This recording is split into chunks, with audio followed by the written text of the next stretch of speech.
Hello, this is Vaish Sarathy, and today we'll be mapping assumption of competence on the 15-minute matrix.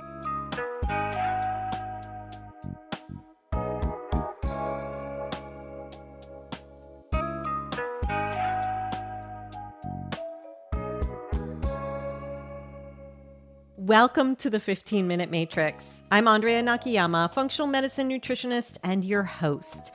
This is the podcast that brings you bite-sized insights and lessons on how to use the most important tool in functional medicine and functional nutrition. Today on the 15-Minute Matrix, I'll be speaking with Vaish Sarathy.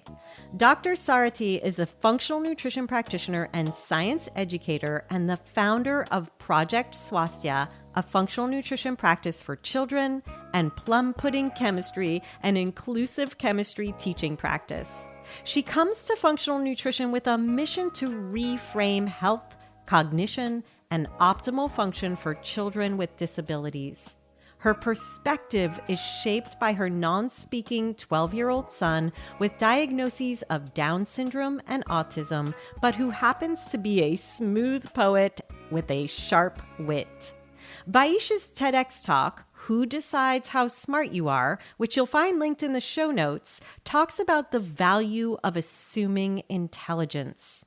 It's been hailed as mind-blowing, powerful, and eye-opening by parents and practitioners alike. Vaish believes that sound nutrition and an equal education are the birthright of every child, and no functional practice is possible without truly assuming competence. I'm also proud to share that Vaish is a graduate of the Functional Nutrition Lab's Full Body Systems curriculum and a functional nutrition and lifestyle practitioner.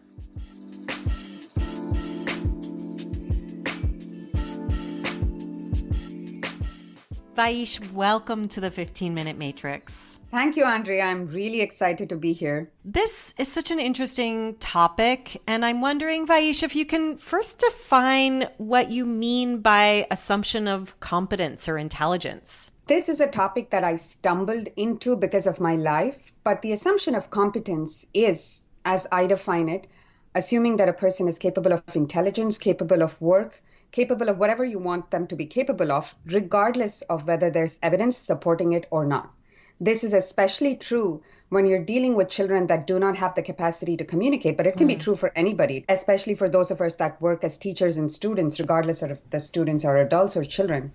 But the place that it becomes incredibly valuable and relevant is when you're working with children with disability. Tell a little bit about your backstory. What led you to this place where you realized there was kind of a transition point where maybe you weren't assuming competence and then you were woken up to the fact that you could or should? I have a son who is 12 and a half right now. His name is Sid.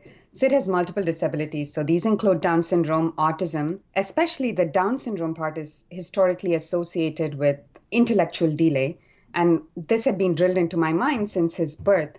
However, I'm not that kind of a person that takes other people's labels and takes them on myself. So I never actually assumed anything but the best for Sid. But Sid also has a suspected diagnosis of cerebral palsy, and coming with all of these three diagnoses and poor visual skills, he has really poor fine motor, which means that he has a hard time expressing himself. And I don't mean verbally because he's completely non-speaking, but even in terms of gestures, he doesn't have signs, he doesn't have gestures, he doesn't even have very many facial expressions other than pure delight and pure anger. So only in extremes is he able to express himself. So at this point, we as a society rely on external expressions. I had to kind of agree with everybody that was seeing Sid. And we were famously told at the time that Sid was in the 0.1 percentile intellectually of his peers, which is fantastic if you think about it now. But I had to agree that that was the case at the time because we saw no sign of intelligence. And therapists used to say, and they still say, after everything, even if he did something, we're not sure how much he understands. And I would actually, toe that line and I'd be like, yeah, we don't know how much he understands. We probably doesn't understand very much. And I treated him like that until it was like a multi-pronged thing. Like it's just like universe speaking to you, right? Different things happening at the same time. I heard of this remarkable lady. Her name is Soma. She's a remarkable educator who thinks very much outside the box. And she's working with children that were non-speaking who responded really well. She's like the mother of presuming competence. At the same time, there was this exam that I was required to administer to Sid that I did very grudgingly through multiple choice, and he batted at the right answer. And this was what I would have thought like leagues above his intellectual level. So at that point, a light bulb went off in me. And everybody was saying, we're not sure all the time. We're not sure how much he understands. And then that was when the spark lit in me that why do we need to be sure? Why is this suddenly about us? Why do we need to know how much he understands? What happens if we just assume he understands? Let's say that was not a fluke. Let's just presume that he just gets everything. When I made that mind shift, my world blew up into a million pieces. Because suddenly, not only did he show me that he understood, he performed at levels I couldn't fathom until then. And so that led to my big discovery that I'm constantly talking about, is that the assumption of intelligence reveals intelligence. I'm just thinking, Vaish, about what this was like for you as a parent and what it was like for Sid to be seen, and how we kind of play this forward outside of your situation into working with any child, like you said, with disabilities or not, or any person, any patient, what our assumptions are doing or impeding in a healing process. One question that should never be asked as a practitioner or an educator is how much does he understand? Because most of the time we're actually asking this question in front of the child. But regardless of the child is present or not, as a parent, I find this the most insulting question that can be ever asked. How much does he understand? Does he really get it? Was that a fluke? What a child understands depends on how well a person can communicate. So I feel like we need to move into the fact that the onus is on us, not a child with a disability to understand. So if the onus is on the parent, the educator, can you communicate it to the child? Coming back to the concept of where this links into functional medicine, we're in a very unique space where we understand that gut inflammation, gut dysbiosis is extremely prevalent and is everywhere in everybody, but especially in children with autism. There's research. We know there's gut inflammation. We know there's neuroinflammation.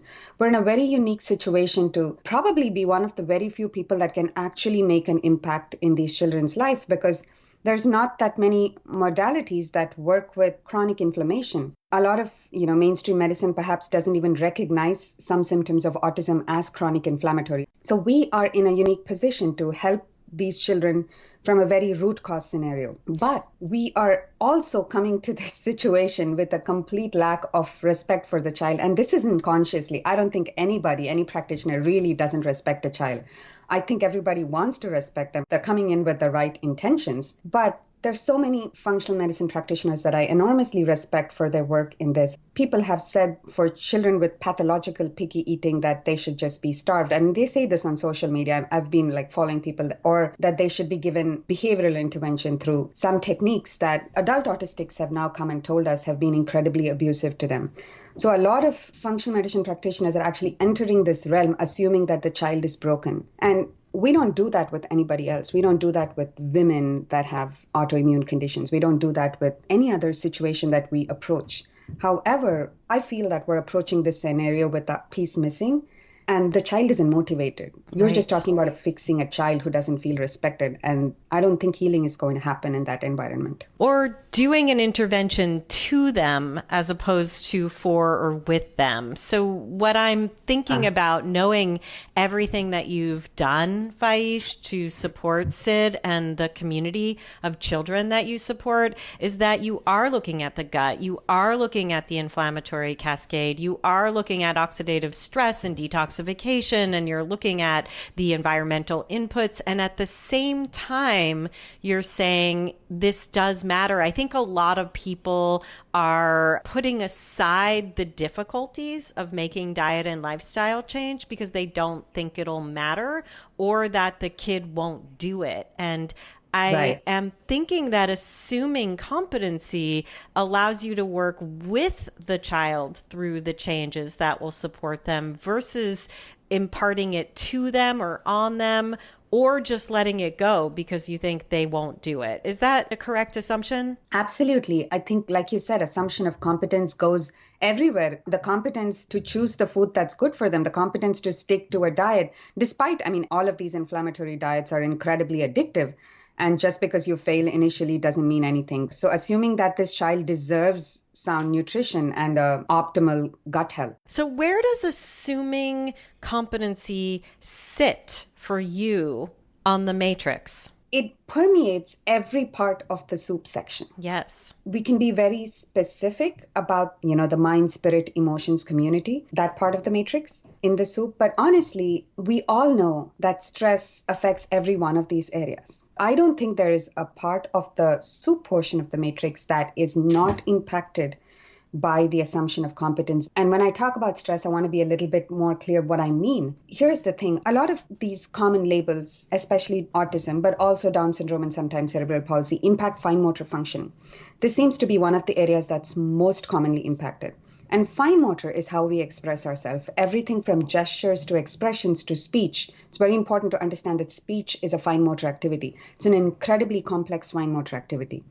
So when you see a child that is apparently unresponsive to anything that you say or do, like Sid presents like that a lot, what you're really seeing is not a cognitive issue. You're seeing a fine motor issue. And however, almost all of these children are treated like they are furniture when therapists come, when educators come, when healers come, because they are just part of a thing to be fixed. Imagine people talking about you, trying to make changes to your lifestyle, denigrating your cognition. At the same time, you're going to school where you're learning the ABCs and the 1, 2, 3s for years, just because nobody has had the ability to figure out how you can effectively move on. There's an incredible amount of stress in an autistic child. It's incredible. A lot of the anxiety, a lot of behaviors come from this root cause. So we can do everything we want to address anxiety in terms of gut health, but unless we affect this core idea of the child being understood and heard, there's really nothing that is rooter than any of the root causes. Yeah, it's so important what you're talking about for children on the spectrum and with disabilities. But I also think, Vaish, about what my husband went through. Isamu was treated like he was a dead man walking or couldn't understand what was happening in the room because he had a brain tumor. So the doctors would speak to me and I would constantly direct their eyes back to him. He was completely competent, even though he couldn't walk right or get his motor skills working. It looked like he was a little drunk, right? Or we do see histories of women with autoimmunity or hormone issues being treated like they're hysterical versus telling some truth. So I think this permeates, and you're bringing it into a new realm where we have to wake up and be aware that there is competency, and the level of stress for not being seen and heard is, as you're saying, tremendous. So take us into your story with Sid in terms of an outcome. And I know you've seen this in other children as well, but I just love how you share Sid's story and what you've now seen is possible when or after that light bulb went off. The primary thing is that now Sid and I are in a partnership. He is responsible for his health. He's still a child. I don't expect him to make the best choices, as I wouldn't any 12-year-old. However, he will ask for cold water showers so that he can feel parts of his body that he doesn't normally feel. He'll stand in ice cold water for 10 seconds. He's still screaming, but he asked for it himself. He will consciously not choose foods that have gluten and dairy. Does that mean occasionally impulses don't get better of him? No. But there's nothing being done to him. The outcome of which is that he is now initiating a lot more. He's initiating what he wants to do with his life, and he can focus on not just living his life, but what he wants to do in the future. He's taking the lead in his life about what he wants to do. He has things that he's working towards. He wants to publish a book on poetry. We just heard today that he might be speaking at the United Nations on World Down Syndrome Day. Yes, so when you have something to look forward to, it keeps you alive, it keeps you engaged, it makes you want to heal.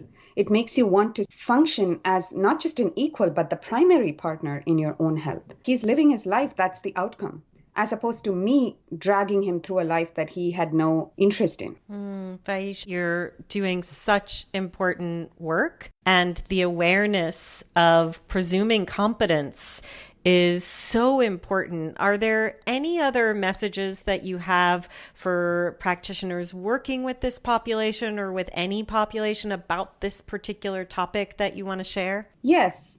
Often when you work with families that have children with disabilities, you'll notice that even the parents don't assume competence because this is something that permeates the matrix of our society. One of the things that I encourage parents to do is to start off assuming competence even before they make dietary interventions or along with making interventions that you would consider healing, because this is a primary healing factor. A lot of times when that intervention is made, when the parent's mindset shifts, everything else moves on.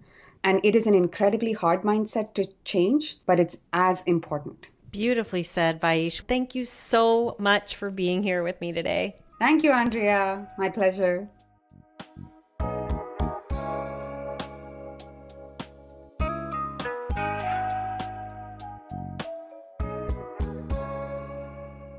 The 15-Minute Matrix is brought to you by me, Andrea Nakayama, and the Functional Nutrition Alliance. The 15-Minute Matrix team includes music by my son, Gilbert Nakayama, and production support from Renee Hunt, Natalie Merrill, and Christine Shook. You can visit us and hear more episodes at 15minutematrix.com. And if you'd like to be notified each time there's a new podcast episode ready and waiting for you, please go to 15minutematrix.com/notify. We'll drop into your inbox with a really short reminder that a new episode is ready and waiting for you. You also have an open invitation to email us. We want to know who you'd like to hear on the podcast and what you'd like to see mapped on the 15-Minute Matrix. You can email us at ask@15minutematrix.com. And before you go, I want to mention that enrollment for the March cohort of Functional Nutrition Lab's Full Body Systems ends soon. Full Body Systems is the comprehensive online functional nutrition immersion that shows you how to be the last stop on your client or patient's health journey and become that go-to health practitioner that other clinicians trust to send any client, even the toughest cases. I created this program for coaches and clinicians who are truly ready to integrate the science and art of functional nutrition into their practices with education, mentorship, and community support. Hey, you do not need to be out there doing it alone or trying to find solutions any longer. Join our community of over 4,000 practitioners doing change in healthcare. To learn more, go to signup.fxnutrition.com/schedule. There you can speak with one of our dedicated admissions advisors and get your unique questions about the program answered.